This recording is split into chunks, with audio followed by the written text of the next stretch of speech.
รายการต่อไปนี้เป็นรายการทั่วไปสามารถรับชมได้ทุกวัย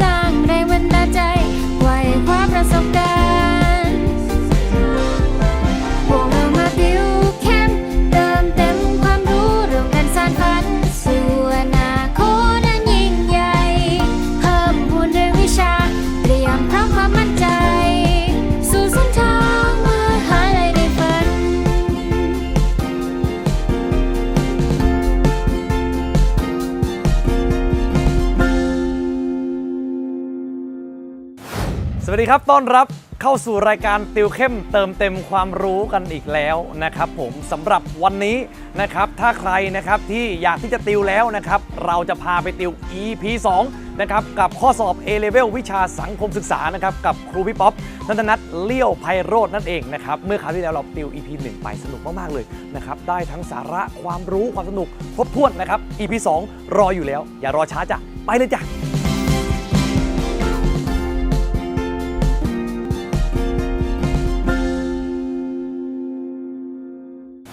สวัสดีครับยินดีต้อนรับเข้าสู่รายการติวเข้มเติมเต็มความรู้วันนี้มาพบกับครูป๊อปเหมือนเดิมในวิชาสังคมศึกษานะแล้วเราก็กำลังจะทำการเตรียมตัวนะที่จะอ่านหนังสือสอบอย่างจริงจังนะเพื่อที่จะเข้าไปสู่สนามสอบสังคมศึกษาเข้ามหาวิทยาลัยซึ่งในวันนี้สนามสอบนั้นเรียกว่า A-Level เนาะ A-Level ก็คือสนามสอบที่จะต้องคุ้นชื่อตอนนี้เลยนะเพื่อจะเข้ามหาวิทยาลัยกับหลายๆคณะนะที่ใช้วิชาสังคมศึกษาเข้าไปดังนั้นแล้วเนี่ยทุกคนวิชาสังคมศึกษาจริงๆแล้วเป็นตัวช่วยนะเมื่อเป็นเช่นนี้ทุกคนจะต้องพยายามที่จะเก็บเกี่ยวนะตั้งใจที่จะดูว่าจะมีแท็กติกมีกลยุทธ์มีทริคอะไรที่จะนำพาไปสู่ให้ตัวเองได้คะแนนเยอะๆนะแล้วก็ในวิชาสังคมศึกษาเนี่ยทุกคนคะแนนขั้นต่ำที่ควรจะได้เนี่ยควรจะอยู่ที่60คะแนนดังนั้นเนี่ยลองไปนั่งทำข้อสอบเก่าๆดูว่านะข้อสอบเก่าตรงนี้ต้องเป็นข้อสอบแบบนี้ด้วยนะทุกคนดูนะข้อสอบ A-Level นี่ทุกคนมันพัฒนาต้องใช้คำใหม่ดีกว่าไม่ใช่พัฒนามันเปลี่ยนชื่อนะมาจากข้อสอบสามัญซึ่งตอนแรกอาจจะเรียกว่า7วิชาสามัญแล้วต่อมาเรียกว่า9วิชาสามัญนะแต่ไม่ว่าจะเป็น7วิชาสามัญหรือ9วิชาสามัญเนี่ยทุกคนมันมีวิชาสังคมนะและให้ทุกคนเนี่ยไปดู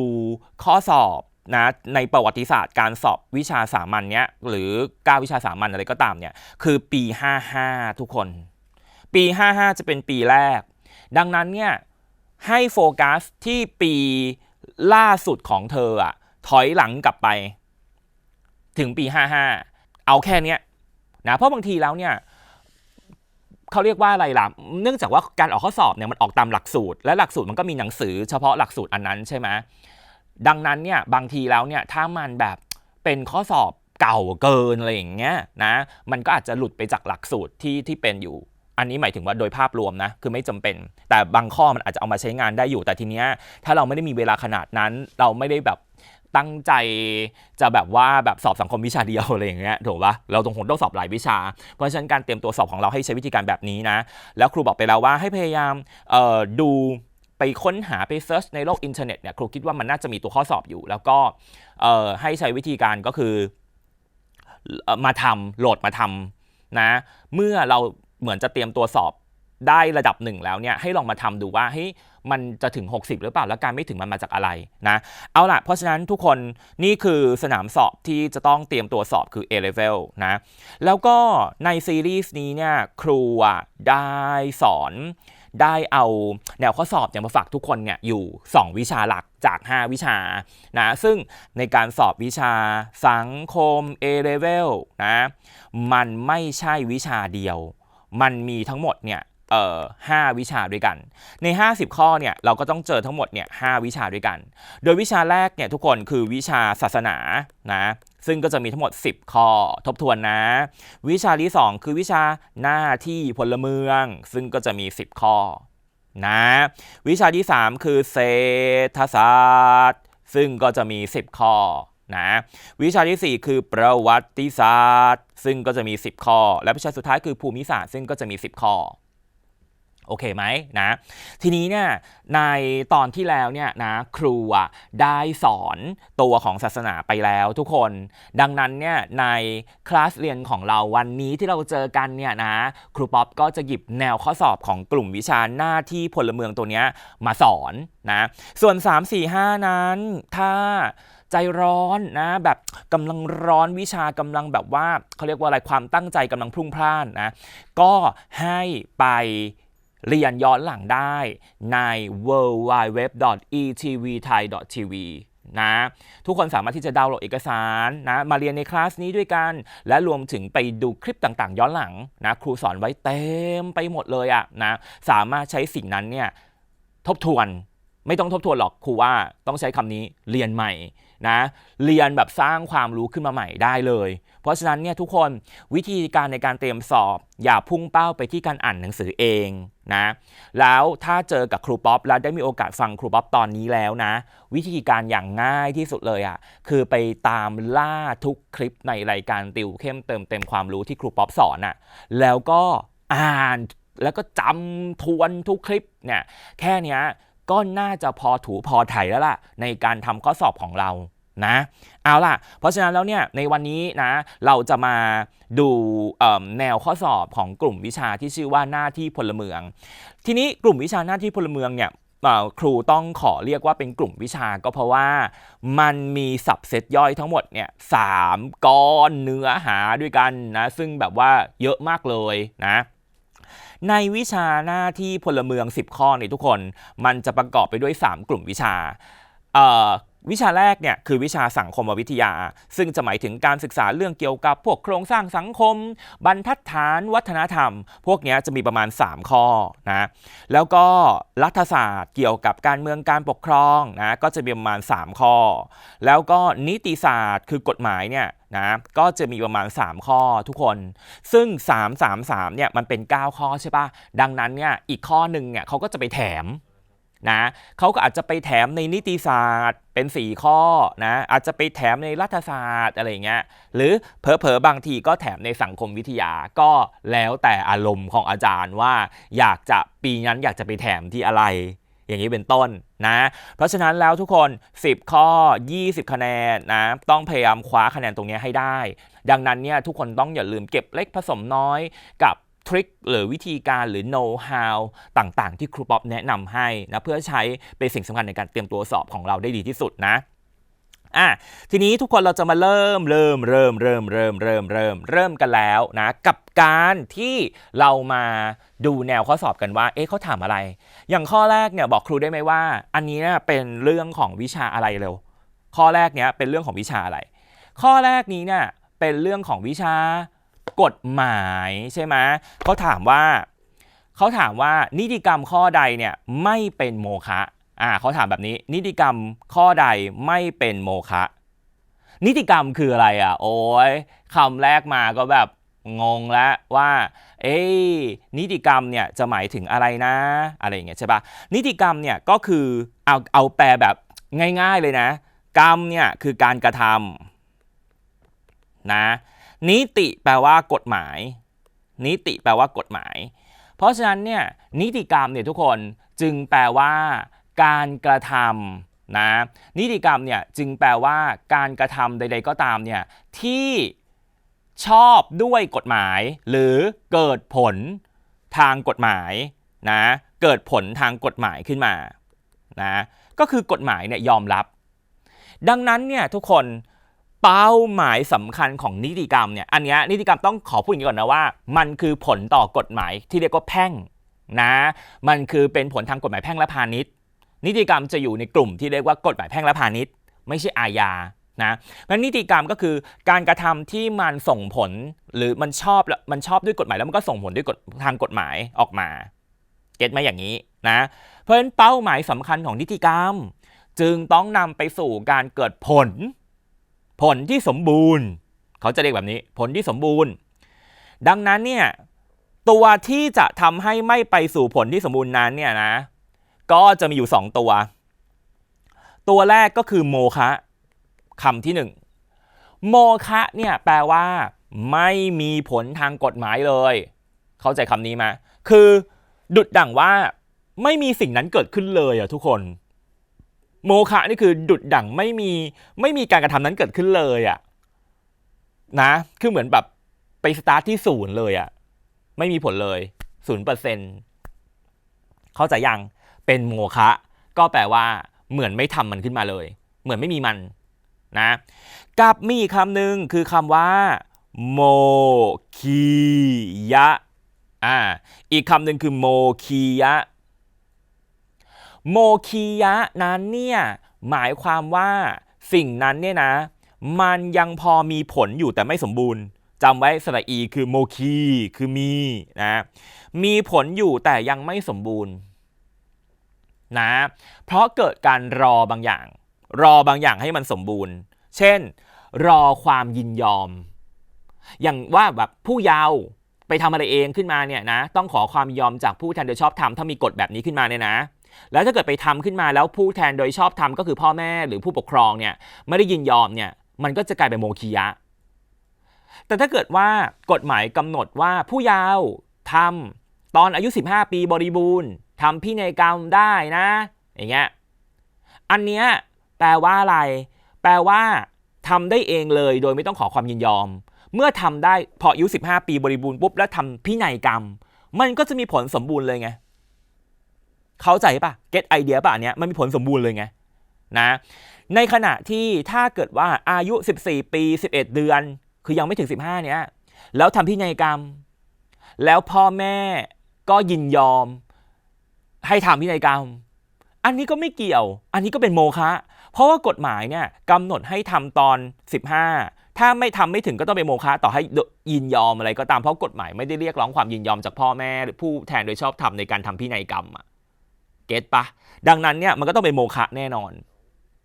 สรุปนะก็คือว่าเอาใหม่เดี๋ยวครูจะเขียนออกมาอย่างนี้เลยนะว่านิติกรรมเนี่ยนะสิ่งที่เราต้องการเนี่ยคือ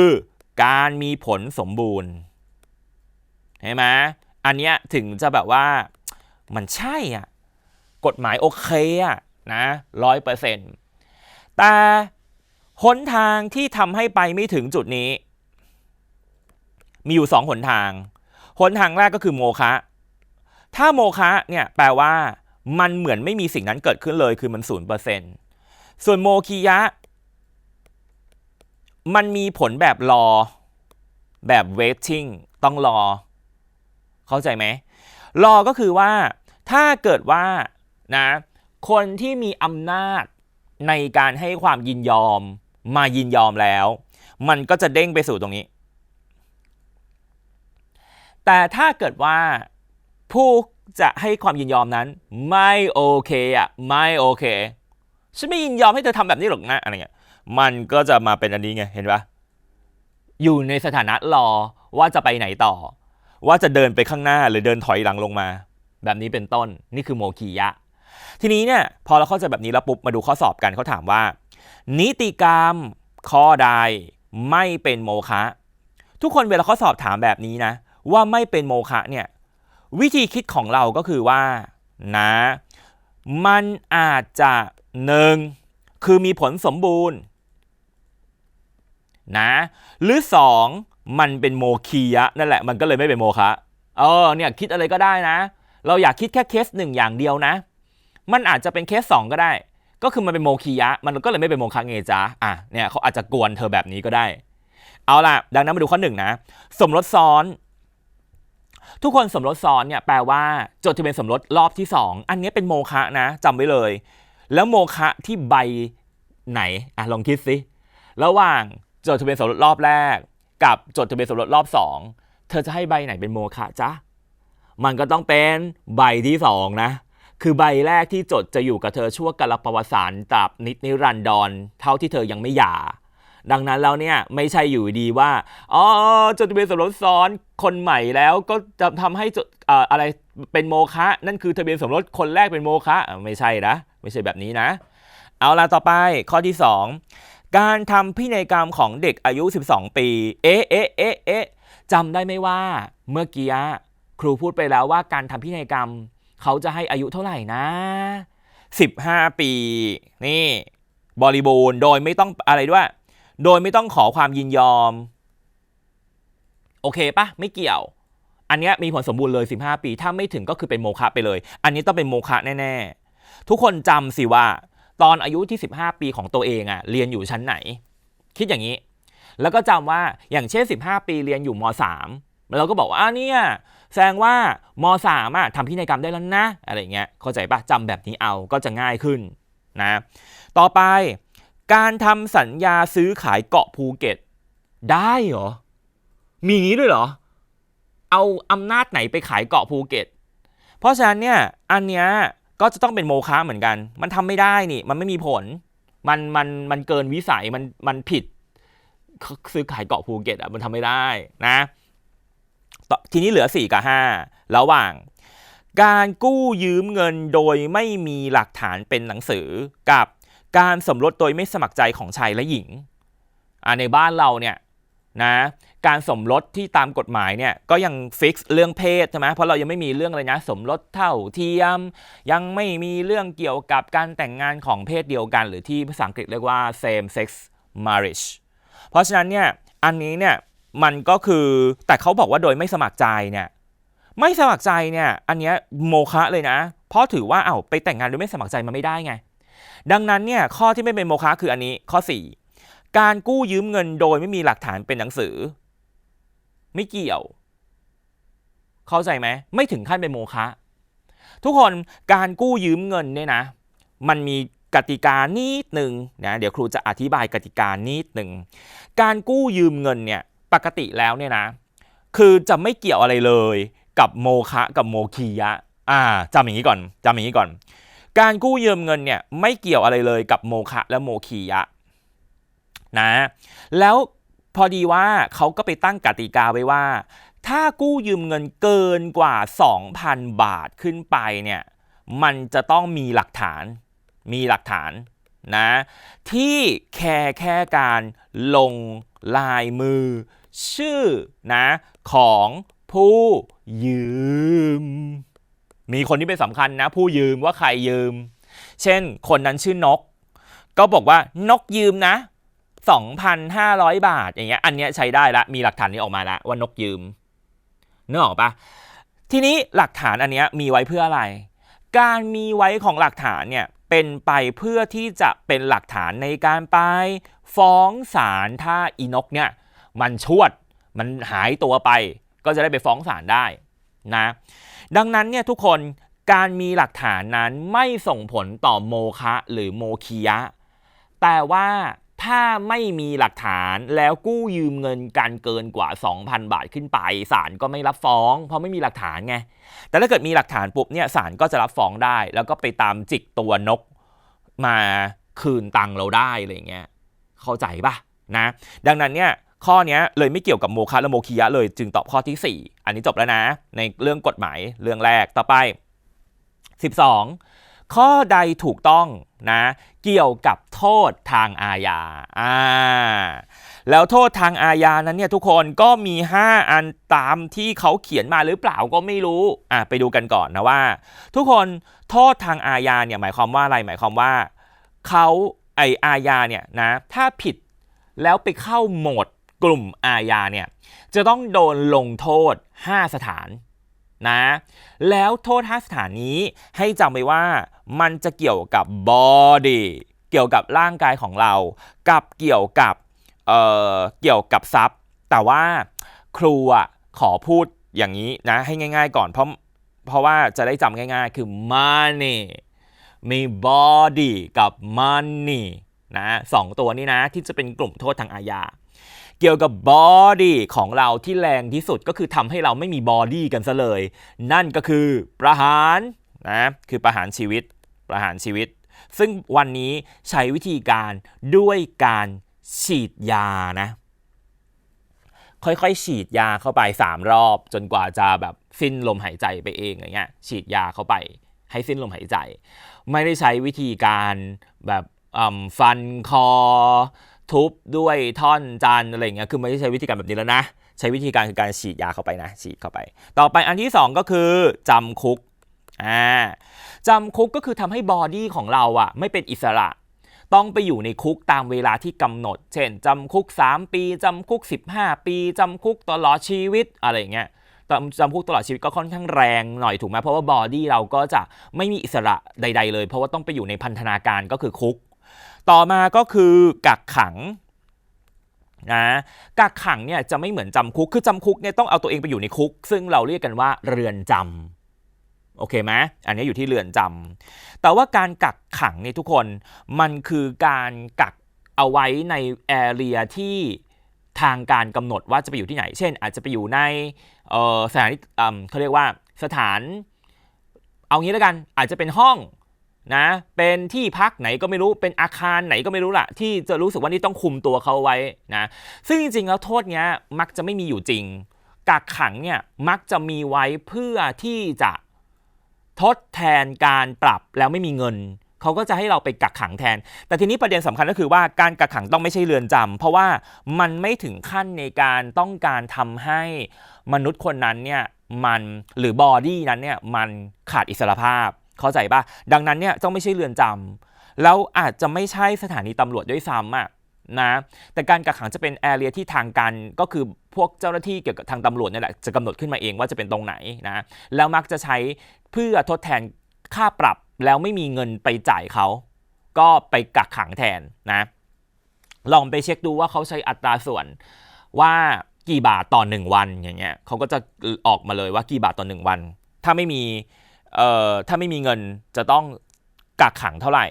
นะและกักขังกี่วันก็ไปดูว่ากี่บาทอะไรเงี้ยเขาก็จะบอกอัตราส่วนเอาไว้แต่ anyway แล้วทุกคนฟังครูนะว่าเราใช้คำว่ากักขังไม่ใช่คำว่ากักกันนะไม่ใช่คำว่ากักกันด้วยนะกักกันไม่ใช่โทษนะจำไว้เลยนะกักกันไม่ใช่โทษข้อแล้วส่วนมันนี่เนี่ยทุกคนก็จะมีอยู่2 โทษก็คือปรับอันนี้เป็นมันนี่แน่นอนต่อมาคือริบเนี่ยอาจจะไม่เป็นมันนี่ก็ได้ริบก็คือการริบข้าวของที่เกิดขึ้นจากการกระทำความผิดทั้งหมดริบโทรศัพท์มือถือที่ใช้ในการติดต่ออะไรอย่างเงี้ยเข้าใจปะแต่ทีนี้ครูใช้คำว่ามันนี่เพื่อให้มันง่ายต่อการพูดจำกับคำว่าบอดี้เนาะเพราะฉะนั้นก็จะมีโทษ5 สถานก็คือประหารชีวิตจำคุกกักขังปรับริบไปดูกันข้อถามว่าข้อใดถูกต้องข้อ1ประหารชีวิตในปัจจุบันใช้วิธีการให้ผู้กระทำความผิดดื่มยาพิษนี่หนังจีนไปหรือเปล่าเนี่ยไม่ดื่มยาพิษนะมันคือฉีดยาเข้าไปไม่ใช่ดื่มครูว่าอันเนี้ยไม่ใช่แล้วล่ะต่อมาก็คือจำคุกคือการเอาตัวไปคุมขังในสถานีตำรวจจำคุกมีคำว่าจำต้องอยู่ในไหนจ๊ะต้องอยู่ในเรือนจำไม่ใช่สถานีตำรวจไงเห็นปะข้อ3กักขังคือการนำตัวไปขังไว้ในเรือนจำอันนี้ก็ไม่ใช่แล้วเพราะเรือนจำก็ต้องเป็นจำคุกนี่เห็นปะข้อที่4กักกันไม่ใช่โทษจริงไงเพราะโทษคืออะไรกักขังไม่ใช่กักกันนี่ตอบเลยถูกต้องเลยข้อ5ริบทรัพย์สินใช้บังคับกับเฉพาะสิ่งของที่ผิดกฎหมายในตัวเองไม่ผิดกฎหมายในตัวเองคือไม่จำเป็นนะอะไรก็ตามที่ใช้ในการกระทำความผิดนั้นทั้งหมดอย่างเช่นว่าเมื่อกี้ครูบอกไปแล้วว่าโทรศัพท์มือถือถ้าใช้ในการติดต่อกันก็อาจจะเป็นต้องลิฟต์มาเพื่อดูแบบแชทอะไรอย่างเงี้ยหรอวะหรือดูรูปถ่ายอะไรก็แล้วแต่ก็อาจจะต้องลิฟต์มาไงแม้แบบไม่ได้ผิดกฎหมายในตัวมันเองคือโทรศัพท์มือถือในตัวมันเองไม่ได้ผิดกฎหมายคือถ้ายาเสพติดก็พอเข้าใจได้ใช่ไหมก็คือผิดกฎหมายในตัวมันเองใช่ไหมแต่ถ้าเกิดว่าเป็นโทรศัพท์มือถือหรือเงินที่ใช้ในการซื้อขายกันนึกออกไหมหรือเหมือนในหนังกระเป๋า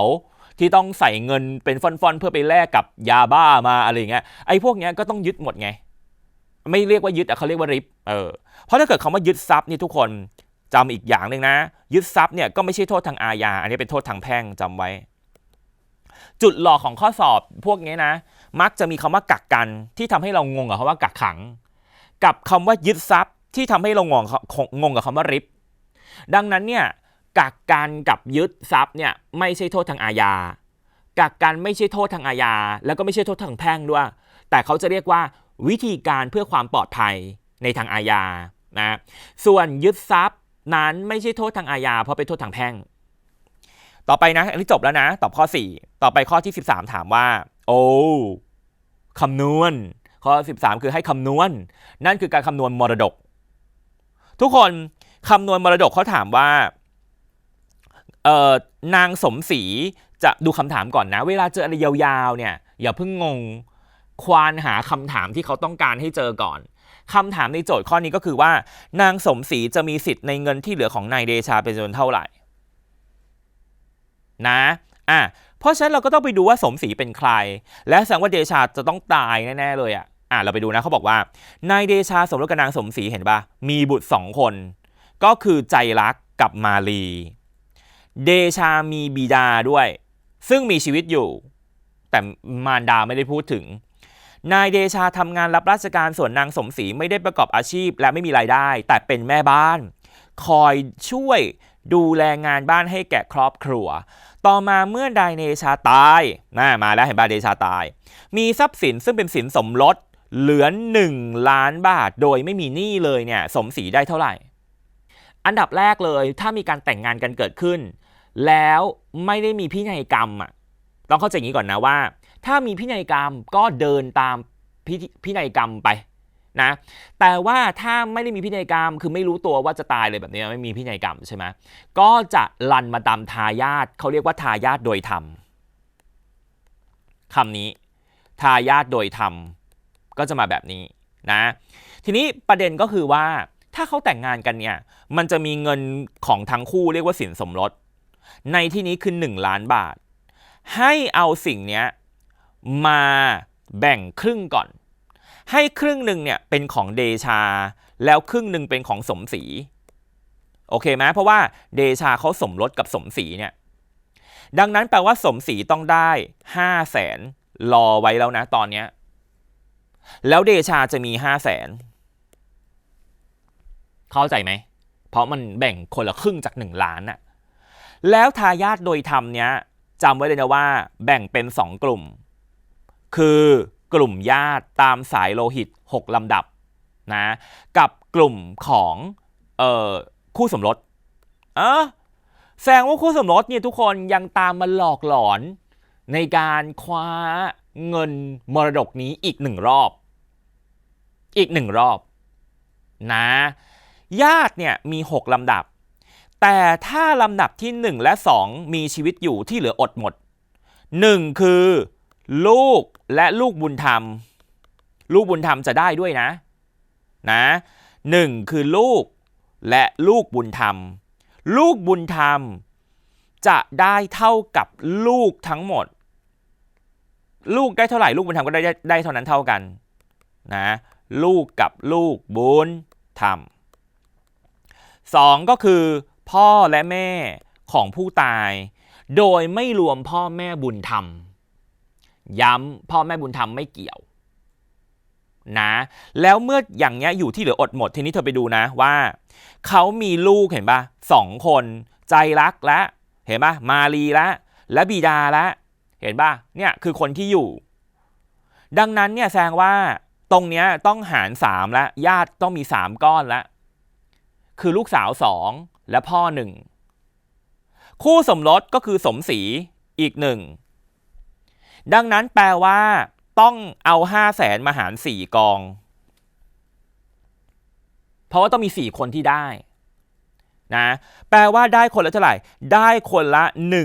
125,000 บาทสมศรีจึงได้สริรวมทั้งหมดโชว์ช่อเท่าไหร่ก็คือเอา500,000ที่เขาได้มาครึ่งแรกเนี่ยไปบวกกับก้อนตรงนี้ไงที่ได้มา 125,000 บาทเขาก็ต้องได้รวมแล้วทั้งหมดเป็น 625,000 บาทไงคำตอบจึงเป็นข้อที่2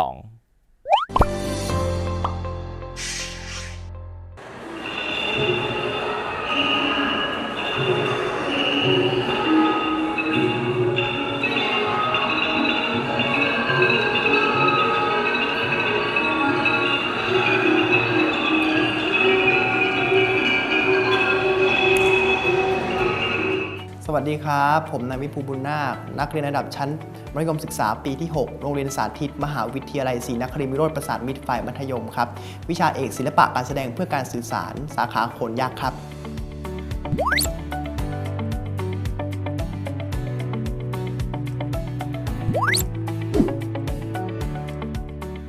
ผมอ่านหนังสือเรื่องรามเกียรติ์ครับในวิชาภาษาไทยเหมือนกับเด็กทั่วไปเลยครับที่เรียนวิชาสามัญรู้สึกเราประทับใจกับตัวละครตัวหนึ่งมาก ก็คือตัวละครเรื่องทศกัณฐ์เขาเป็นตัวละครที่สมเป็นผู้ชายมาดแมน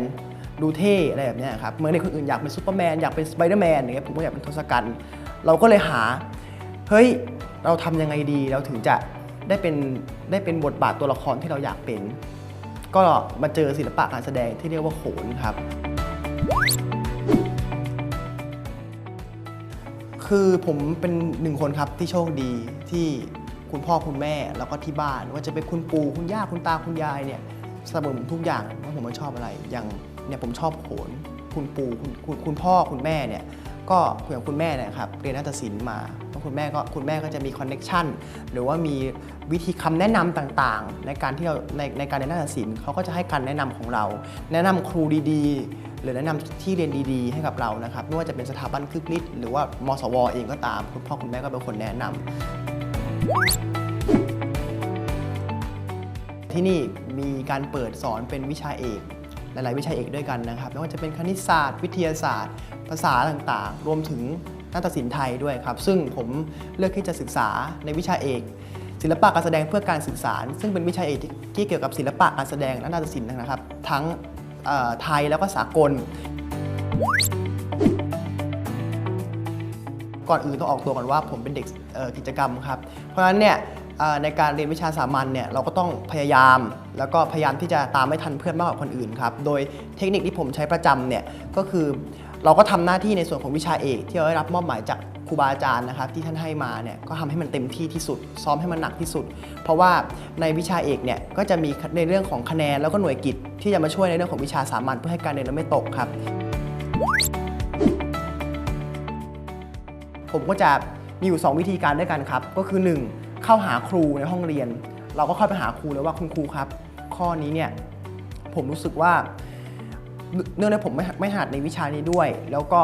ข้อนี้มันยากด้วยอยากให้คุณครูช่วยสอนครับอาจจะจดวิธีการได้เล็กน้อยหรือเข้าไปคือหลักๆก็คือเข้าหาคุณครูเยอะๆครับเพื่อที่คุณครูจะได้ให้คำแนะนำในเรื่องของการเรียนในรายวิชานั้นๆให้กับตัวผมนะครับ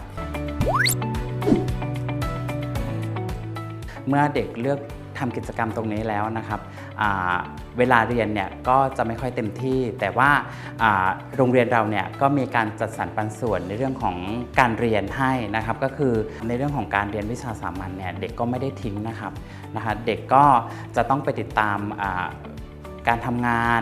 ในรายวิชาต่างๆเนี่ยกับอาจารย์ประจำวิชานะครับแล้วก็จะมีอาจารย์ประจำชั้นเนี่ยช่วยกระตุ้นคอยให้เด็กเนี่ยนะครับไปติดตามงานต่างๆนะครับเพื่อให้เด็กเนี่ย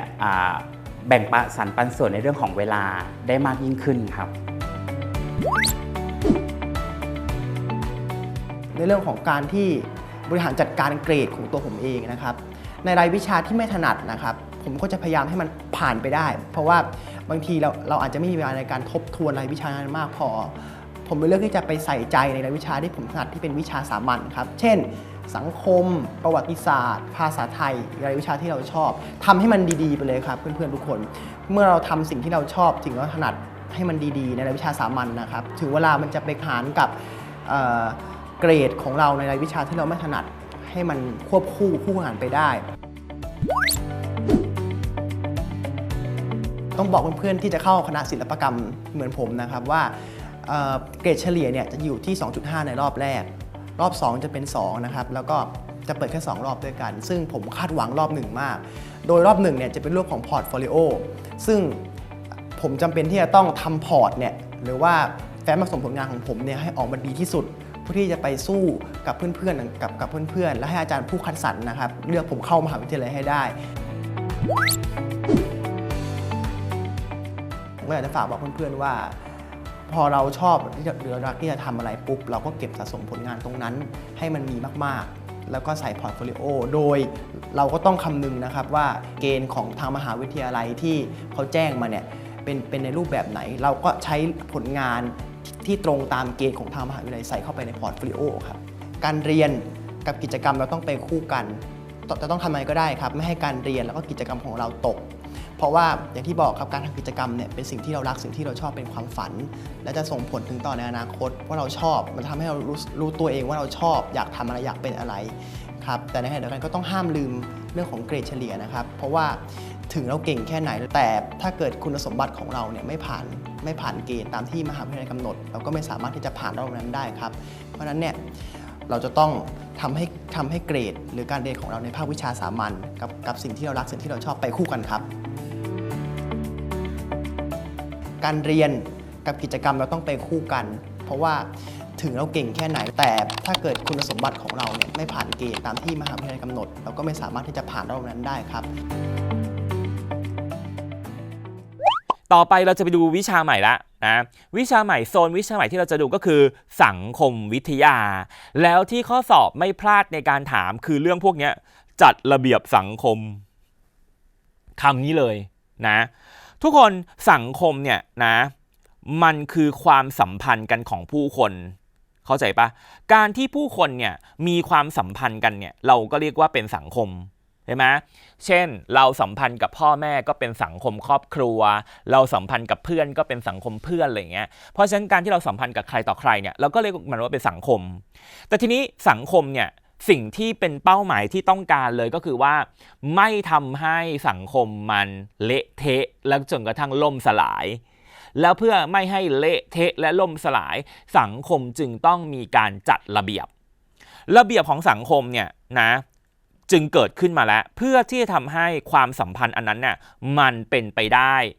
อย่างราบรื่นไม่เละเทะและไม่ล่มสลายพูดง่ายๆคือว่ามันอยู่รอดเพราะฉะนั้นการจัดระเบียบเนี่ยมันเป็นไปเพื่อความอยู่รอดของสังคมหนึ่งนั้นให้มัน survival ให้มันอยู่รอดขึ้นมาได้นะทีนี้เราก็ต้องมานั่งดูว่าเขาใช้อะไรในการจัดระเบียบบ้างซึ่งอันนี้มันสำคัญมากข้อสอบก็เลยมักจะชอบถามอันนี้อยู่ได้ไงเรื่องจัดระเบียบนะครูจะลบแล้วนะตรงนี้เดี๋ยวเราจะไปดูกันว่าเครื่องมือที่เขาใช้ในการจัดระเบียบเนี่ยมันมีอะไรบ้างที่เป็นเครื่องมือสำคัญอันดับแรกเลยเนี่ยนะก็คือว่าแต่ละคนเนี่ยจำเป็นที่จะต้องรู้ก่อนว่าตัวเองเป็นใครและตัวเองต้องทำหน้าที่อะไรนี่คือฐานแรกที่สำคัญของการจัดระเบียบคือคนแต่ละคนเนี่ยในระดับแต่ละคนเนี่ยต้องรู้ตัวเองก่อนว่าตัวเองเป็นใครแล้วการที่ตัวเองเป็นใครเราเรียกว่าสถานภาพคือรู้ว่าตัวเองเนี่ยเป็นใครเสร็จแล้วปุ๊บเนี่ยก็รู้ว่าเราเนี่ยควรจะมีหน้าที่ซึ่งเขาเรียกว่าบทบาทอะไรที่เป็นไปตามสถานภาพนั้นเช่นเป็นลูกต้องมีบทบาทอะไรเป็นนักเรียนต้องมีบทบาทอะไรเป็นพี่ต้องมีบทบาทอะไรเป็นนายกต้องมีบทบาทอะไรอย่างเงี้ยเข้าใจปะเพราะฉะนั้นแบบนี้คือพื้นฐานสำคัญของการจัดระเบียบสหภาพแปลว่าตำแหน่งที่ตัวเองเป็นอยู่ว่าตัวเองเป็นอะไรตำแหน่งไม่จำเป็นต้องเป็นยศถาบรรดาศักดิ์นะแต่แค่เป็นลูกแล้วก็เป็นตำแหน่งแล้วได้ตำแหน่งลูกมาเข้าใจปะได้ตำแหน่งพี่ชายได้ตำแหน่งสามีได้ตำแหน่งพนักงานออฟฟิศได้ตำแหน่งพนักงานดับเพลิงอะไรเงี้ยได้ตำแหน่งเป็นนายกอะไรเงี้ยนึกออกปะบทบาทก็คือหน้าที่จะต้องทำเพราะตำแหน่งนั้นน่ะมันสโคปไว้ให้ว่าคุณต้องมีหน้าที่อะไรแล้วสิ่งเหล่านี้จะเป็น ground หรือเป็นฐานสำคัญให้สังคมเนี่ยมันมีระเบียบอันต่อมานะตัวต่อมาคือการที่เราจำเป็นต้องมีบรรทัดฐานนะบรรทัดฐานเนี่ยคือกรอบที่เราต้องเดินตามแล้วบรรทัดฐานเป็นเหมือนสิ่งที่มาครอบเราให้เราต้องทำตามอันเนี้ยเขาเรียกว่าบรรทัดฐานนะกับมีอีกตัวหนึ่งคือค่านิยมคือสิ่งที่คนในสังคมเนี่ยเล็งเห็นแล้วว่าคือเขาให้ค่ากับเขาว่าควรจะเป็นแบบเนี้ยและอะไรที่แบบว่าคือค่านิยมเนี่ยอาจจะมีบวกหรือลบก็ได้คือหมายความว่าสังคมให้ค่าแล้วก็ทำออกมาเนี่ยอาจจะเป็นเรื่องดีหรือไม่ดีก็ได้การที่เราจะจำแนกแยกแยะได้ว่าเป็นเรื่องดีหรือไม่ดีนั้นเนี่ยทุกคนบรรทัดฐานเนี่ยมักจะเป็นตัวบอกเพราะบรรทัดฐานต้องเป็นแง่บวกเสมอไม่มีทางเป็นแง่ลบเพราะฉะนั้นคนในสังคมเนี่ยอาจจะเลือกเดินตามบรรทัดฐานหรือเลือกเดินตามค่านิยมก็ได้ก็แล้วแต่นะแล้วสิ่งที่ทำให้คนในสังคมเนี่ย กระทำตามสิ่งนี้ทั้งหมดเนี่ยเพราะเกิดกระบวนการขัดเกลาทางสังคมขึ้นมานะขัดเกลาทางสังคมเนี่ยทุกคนคือกระบวนการในการสอนกระบวนการในการสอนเนี่ยเรียกว่าขัดเกลาอย่างครูอ่ะกำลังสอนทุกคนอยู่ตอนนี้ใช่ปะก็เหมือนกับครูกำลังขัดเกลาเธอให้เธอรู้เรื่องนั้นรู้เรื่องนี้ให้เธอต้องคิดอย่างนี้นะถึงจะได้คะแนนมาอะไรก็ว่าไปเพราะฉะนั้นอันนี้คือเรียกว่าขัดเกลาแล้วเห็นปะขัดเกลาก็คือกระบวนการสอนซึ่งอาจจะมีครูสอนหรือเธออาจจะสอนตัวเองก็ได้แล้วมันก็เกิดกระบวนการเรียนรู้ว่าเราจะเรียนรู้อะไรกลับมาอย่างนี้เป็นต้นเข้าใจได้ปะนะเอาล่ะทีนี้พอเราได้แบบนี้แล้วปุ๊บนะสิ่งที่ข้อสอบชอบถามมากเลยเนี่ยนะคือตัวนี้ทุกคนบอกเลยนี่ตัวที่1ที่ข้อสอบชอบถามบรรทัดฐานท็อปฮิตกับตัวนี้สถานภาพเนี่ยท็อปฮิตที่ข้อสอบชอบถาม2ตัวนี้เลยนะดังนั้นเดี๋ยวครูจะซูมเข้าไปว่าบรรทัดฐานเนี่ยนะมันมีอะไรบ้างครูจะลบหน้านี้ออกก่อนนะแล้วเดี๋ยวครูจะซูมเข้าไปว่ามันมีอะไรที่เราต้องรู้จักบ้างนะเริ่มจากสิ่งที่เรียกว่าบรรทัดฐานก่อนนะเวลาเราพูดถึงบรรทัดฐานเนี่ยทุกคนเราจะหมายถึงอะไรบ้างนะบรรทัดฐาน3ตัวจำไว้เลยนะ1คือวิถีประชานะซึ่งมักจะหมายถึงแบบมารยาทนะหรือประเพณีที่เขากระทำกันมาอะไรอย่างเงี้ยคือวิถีประชาอย่างที่2คือจารีตเนี่ยทุกคนจะเกี่ยวกับคุณธรรมบางอย่างทางศาสนาแล้วนะอันที่3คือกฎหมายเนี่ยท่องเลย3อย่างนี้เรียกว่าบรรอะไรบรรทัดฐานท่องเลยนะแล้วก็จะมีอีกคำหนึ่งคือคำว่าสถานภาพแปลว่าตำแหน่งที่เราเป็นอยู่เนี่ยทุกคนมีอยู่2สถานภาพคือได้มาแต่เกิดกับได้มาภายหลังได้มาแต่เกิดมักจะเป็นเครือญาติ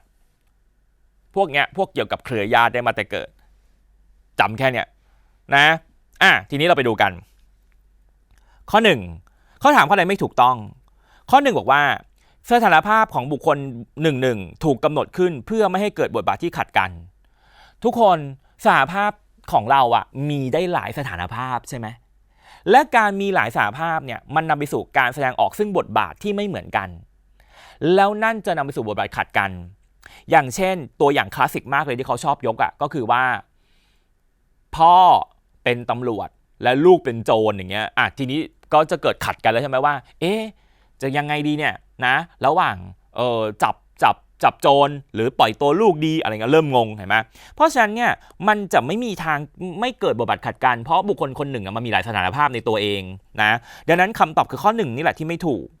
ข้อ2จารีตและวิถีประชาแม้ไม่กำหนดเป็นอักษรก็มีผลบังคับใช้จริงก็คือบรรทัดฐานที่เมื่อกี้เราเรียนไปแล้ว3ลุงป้าน้าอาปู่ย่าตายายเป็นสหภาพที่ติดตัวมาโดยสังคมเป็นผู้กำหนดติดตัวมาก็คือได้มาแต่เกิดและนี่คือเครือญาติเห็นปะถือว่าได้มาแต่เกิดจริงข้อที่4การลงโทษทางสังคมเกิดขึ้นได้แบบทางการกับไม่ทางการก็คือกฎหมายไงเป็นทางการไม่เป็นทางการก็คือพวกเนี้ยจารีตกับวิถีประชาก็จะไม่เป็นทางการและบรรทัดฐานเนี่ยเกิดขึ้นเพื่อคุมสังคมอันนี้ก็จริงไงให้สังคมอยู่ในกรอบเดียวกันก็จริงเหมือนกันนะคำตอบจะเป็นข้อ1ที่ไม่ถูกต้องตามที่ข้อสอบต้องการต่อไปข้อที่15ถามว่าการเปลี่ยนแปลงทางสังคมวัฒนธรรมไทยปัจจุบันเนี้ยมาจากปัจจัยอะไรเป็นสำคัญในวันนี้เราหนีอะไรไม่พ้นทุกคนเราหนีไม่พ้นเรื่องสื่อใช่ไหมแป๊บหนึ่งเราก็จะท่องโลกโซเชียลแล้วถูกปะหรือตื่นขึ้นมาต้องเช็คก่อนเลยใช่ไหมว่าไลน์เป็นยังไงบ้างนะ IG มีใครมา follow เราเพิ่มไหมวันนี้มีใครมากดไลค์เราเพิ่มไหม Facebook Twitter อะไรทั้งหลายแหละพวกนี้ถูกไหมเพราะฉะนั้นไอ้แบบเนี้ยหรืออะไรตอนบางเวลาว่างแล้วก็ต้องเข้า Netflix นะดู YouTube อะไรอย่างเงี้ยนะเข้าไปดูอะไรนะหนังจีนหนังเกาหลีหนังฝรั่งซีรีส์ต่างๆเพราะฉะนั้นแบบนี้คิดว่ามันคืออะไรที่ทำให้สังคมเราเปลี่ยนมันก็คือตัวไหนทุกคนมันคงไม่ใช่ต้านแนวคิดตะวันตกถูกไหมแล้วมันคงไม่ใช่การปรับตัวของศาสนาแล้วมันคงไม่เป็นเรื่องเกี่ยวกับเศรษฐกิจฐานรากชุมชนเลยพวกเนี้ยนะตอบอะไรดีเหลือ2กับ4ตัวที่ทำให้เราแกว่งไกวเปลี่ยนไปเร็วที่สุดก็คือตัวนี้ทุกคนโลกาภิวัตน์แปลว่าการหมุนไปของโลกแบบไร้พรมแดนโลกเราแคบลงโลกเรา คือแต่ก่อนเนี่ยอยากดูซีรีส์เกาหลีทีก็ต้องรอการนำเข้าของช่องต่างๆในบ้านเราอะนึกออกไหมและนำเข้ามาก็ต้องรอภาคอีกเผลอๆก็ดองเอาไว้แต่วันนี้เราสามารถที่จะดูซีรีส์เกาหลีชนกับคนเกาหลีดูได้เลยเห็นปะแล้วก็พร้อมกันทั่วโลกแปลไม่ออกก็ไม่สนฉันก็จะขอดำน้ำดูไปก่อนอะไรอย่างนี้เพราะฉะนั้นอันนี้คือโลกาภิวัตน์ globalization แล้วก็คือทุนนิยมเสรีก็คือโลกมันไร้พรมแดนเพราะฉะนั้นการหลั่งไหลของทุนเนี่ยมันก็จะหลั่งไหลได้อย่างเสรีนึกออกไหมเพราะว่าสิ่งเหล่านี้เงินเนี่ยอย่างเช่นสมมุติว่าเธอเป็นยูทูบเบอร์อย่างเงี้ยเซ็นเตอร์ของยูทูบเบอร์เนี่ยก็คืออยู่ต่างประเทศเพราะฉะนั้นนั่นหมายความว่าเวลาเธอได้เงินมาเธอก็สามารถรับเงินจากต่างประเทศได้ไงเห็นปะเนี่ยคือการเคลื่อนไหวของทุนที่มันไหลอย่างเสรีคำตอบคือข้อที่4ไงโลกาภิวัตน์แล้วก็ทุนนิยมเสรีต่อไปข้อที่16ค่านิยมในข้อต่อไปนี้ข้อใดเป็นค่านิยมที่ได้รับอิทธิพลมาจากสากลให้จำไว้เลยว่าก็คือเลือกข้อที่มันดูไม่ไทยจ๋ามันถึงเป็นสากลนี่คือวิธีคิดข้อ1เชื่อฟังผู้อาวุโสไทยไหมไทยขอเขียนอย่างนี้นะไทยเพราะฉะนั้นแล้วเนี่ยมันต้องคงไม่ได้มาจากสากลน่ะร่วมแรงร่วมใจการเห็นป่ะดูเอื้ออาทรนะไทยนะเห็นคุณค่าศักดิ์ศรีความเป็นมนุษย์อันนี้ครูว่าไอ้พวกสิทธิมนุษยชนเลยพวกนี้ไม่น่าจะไทยอ่ะข้อ4บอกว่าช่วยเหลือสนับสนุนกันในหมู่เครือญาตินี่ไงช่วยเหลือกันมีเมตตาไทยมีคุณธรรมรู้บุญคุณเนี่ยไม่ว่าจะเป็นอะไรก็ตามก็คือไทยเห็นปะเพราะฉะนั้นเนี่ยคำตอบจึงเป็นข้อที่3แนวคิดเรื่องเกี่ยวกับคุณค่าศักดิ์ศรีความเป็นมนุษย์เนี่ยคือ human rights นะอันนี้จะมีความเป็นสากลมากเลยเรื่องว่าแต่ละคนมีความเป็นมนุษย์ของตัวเองไม่ได้สนใจว่าคุณจะอยู่วัยไหนเพศอะไรอายุเท่าไรความคิดยังไงทุกคนเป็นมนุษย์เท่ากันอะไรเงี้ยไอความคิดแบบนี้มันจะค่อนข้างเป็นสากลเพราะบ้านเราจะมีความอาวุโสอะเข้าใจไหมความเป็นเด็กทำอย่างนี้ไม่ได้นะอะไรเงี้ยออกไหมก็คือเรายังคงมีเรื่องพวกนี้หรือว่ามีเรื่องเกี่ยวคือเราไปเน้นเรื่องเกี่ยวกับคุณธรรมแล้วก็เรื่องเกี่ยวกับการเคารพเชื่อฟังระหว่างคนที่เกิดก่อนกับเกิดหลังอะไรอย่างเงี้ยนะก็ยิ่งทำให้สิ่งที่เรียกว่า generation gap หรือว่าช่องว่างระหว่างวัยในสังคมไทยอ่ะก็ค่อนข้างจะมากด้วยเพราะว่ามันมีโครงสร้างแบบนี้ไปสอดเขาเรียกว่าอะไรไปสอดรับแล้วก็ไปทับกับตัวที่เป็นความช่องว่างระหว่างวัยอ่ะเข้าใจปะกับเวลาที่เปลี่ยนแปลงไปนะเอาล่ะต่อไปทีนี้หมวดสุดท้ายแล้วทุกคนนะเราก้าวมาถึงหมวดวิชาสุดท้ายแล้วก็คือรัฐศาสตร์นะและในคำถามรัฐศาสตร์นั้นที่ข้อสอบจะถามแน่ๆเลยก็คือรูปแบบต่างๆของรัฐนะข้อ17ถามว่าข้อใดถูกต้องมีคำว่าอะไรบ้างสาธารณรัฐราชอาณาจักรแล้วก็รัฐเดี่ยวรัฐรวมสหพันธรัฐรัฐเดี่ยวอะไรอย่างเงี้ยเห็นไหมนี่คือคำที่เขาจะถามเรามีอีกไหมเนี่ยเนี่ยระบอบคอมมิวนิสต์ประชาธิปไตยเนี่ยโหมิกซ์ความรู้หลากหลายเรื่องเข้ามาอยู่ในเวลาเดียวกันนะเอาล่ะทีนี้ฟังครูนะว่ารัฐเนี่ยนะกลุ่มที่1คือเอาประมุขมาเป็นเกณฑ์ในการจำแนกจะแบ่งเป็นมีกษัตริย์กับไม่มีกษัตริย์ไม่มีกษัตริย์ก็คือ king นะไม่มีกษัตริย์เนี่ยก็คือแบบประธานาธิบดีปกครองอย่างเงี้ยเข้าใจไหมถ้ามีกษัตริย์จะเรียกว่าราชอาณาจักรทุกคนไม่มีกษัตริย์เรียกว่าสาธารณรัฐเนี่ยจำให้ได้เรียกแบบนี้นะต่อไปคือใช้เกณฑ์ของจำนวนรัฐบาลนะมาแบ่งถ้ามีรัฐบาลแค่ชุดเดียว only one แล้วดูแลทุกเรื่องทุกอนูของแผ่นดินนี้เราจะเรียกว่ารัฐเดี่ยวเช่นไทย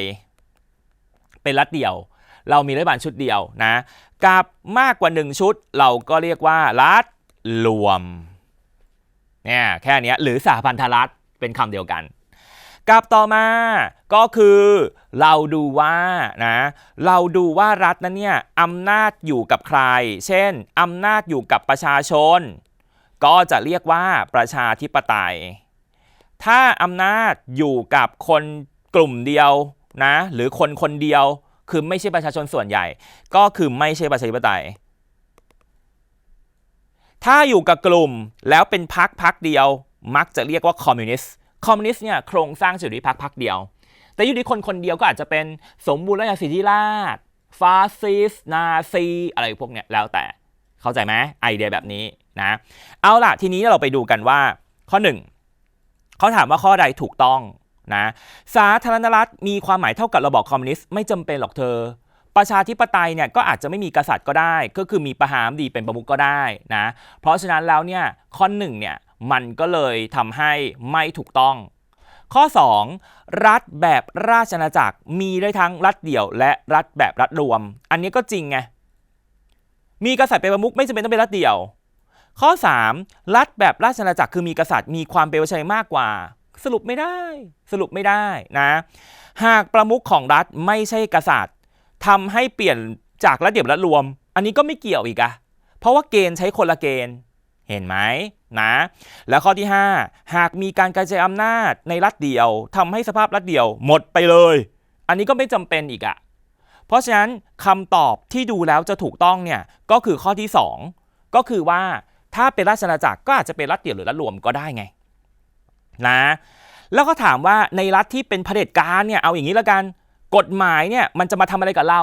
เผด็จการเนี่ยก็เน้นการสั่งไงการชี้นิ้วสั่งควบคุมเพราะฉะนั้นกฎหมายก็ต้องมีหน้าที่ในการทำอะไรอ่ะก็ต้องคุมไงเห็นไหมไม่เห็นยากเลยหาคำนี้คุมเราคือการควบคุมสังคมไงนะต่อไปข้อที่19ถามว่าข้อใดกล่าวไม่ถูกต้องเกี่ยวกับความต่างระหว่างรัฐเดี่ยวกับรัฐรวมอันนี้ก็เหมือนเรื่องที่ครูสอนไปเมื่อกี้เนี่ยไม่ถูกต้องระหว่างความต่างระหว่างรัฐเดี่ยวกับรัฐรวมข้อ1บอกว่ารัฐเดี่ยวแบ่งอำนาจน้อยกว่ารัฐรวมอันนี้จริงนะเพราะว่ารัฐเดี่ยวมันจะค่อนข้างแบบผนึกอำนาจตัวเองไงรัฐเดี่ยวผนึกอำนาจมากกว่าอันนี้ก็เลยจริงไงเห็นไหมข้อ3รัฐเดี่ยวมีกษัตริย์เป็นประมุขเอาอีกแล้วเห็นปะไม่จำเป็นตอบเลยข้อ3ที่ไม่ถูกต้องนะข้อที่เหลือก็คือถูกนั่นแหละเธอก็ไปดูเอาเพราะว่าเป็นไปตามที่ครูสอนเมื่อกี้เนี้ยนะและเราไปดูข้อสุดท้ายกันในวันนี้ความคาดหวังของประชาชนเกี่ยวกับชีวิตภายใต้ระบบการเมืองต่างๆข้อใดกล่าวถูกต้องทางทฤษฎีประชาธิปไตยประชาชนได้เสมอภาคทุกเรื่องเลยอันนี้ครูว่ายังไม่ใช่เพราะว่าประชาธิปไตยนั้นเน้นที่การเมืองเป็นหลักเผด็จการเบ็ดเสร็จนะ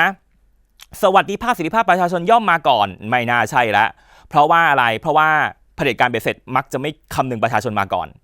ข้อ3การเมืองอำนาจนิยมประชาชนเคารพและปฏิบัติตามกฎหมายอย่างสมัครใจครูว่าก็ไม่น่าใช่แล้วเพราะอำนาจน่าจะเป็นการสั่งการมากกว่าไม่น่าจะสมัครใจเห็นปะพยายามหาจุดผิดอย่างเงี้ยให้เจอ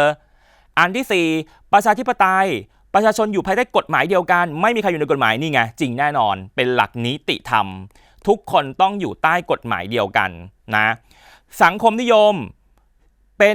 สิทธิเสรีภาพของประชาชนเสียงส่วนน้อยได้รับการปกป้องคุ้มครองและมติเสียงข้างมากอันนี้มันเป็นประชาธิปไตยนะข้อ1กับข้อ5เนี่ยมันไขว้กันอยู่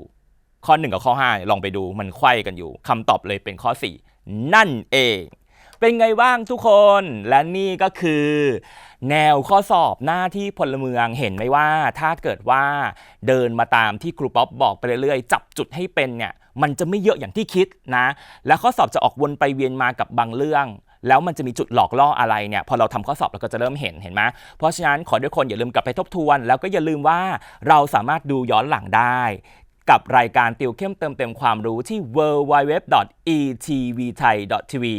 วันนี้หมดเวลาแล้วทุกคนมาเจอกับครูป๊อปใหม่ในตอนหน้ากับวิชาสังคมศึกษาและรายการติวเข้มเติมเต็มความรู้วันนี้ครูป๊อปลาไปก่อนสวัสดีครับเอาละครับสำหรับวันนี้นะครับก็ติวเข้มเติมเต็มความรู้กันไปเป็นที่เรียบร้อยแล้วนะครับผมถ้าน้องๆคนไหนนะครับที่ดูไม่ทันหรือว่าอยากทบทวนอยากดูย้อนหลังเข้าไปดูได้เลยนะครับที่ www.etvthai.tv นั่นเองนะครับแล้วก็อย่าลืมนะครับไปกดติดตาม Facebook Page ติวเข้มเติมเต็มความรู้กันด้วยนะครับสำหรับวันนี้ขอตัวลาไปก่อนนะจ๊ะแล้วเจอกันใหม่จ้ะสวัสดีจ้าและประโยคที่อยู่ข้างหน้าดังนั้นจะเป็นเหตุค่ะจำไว้เลยว่าถ้าเจอคำเชื่อมลักษณะนี้นะคะแปลว่าประโยคนั้นมันต้องเป็นเหตุเป็นผลซึ่งกันและกันใครตามทันหลังดังนั้นเป็นอะไรคะหลังดังนั้นเป็นผลพวกเรามาติว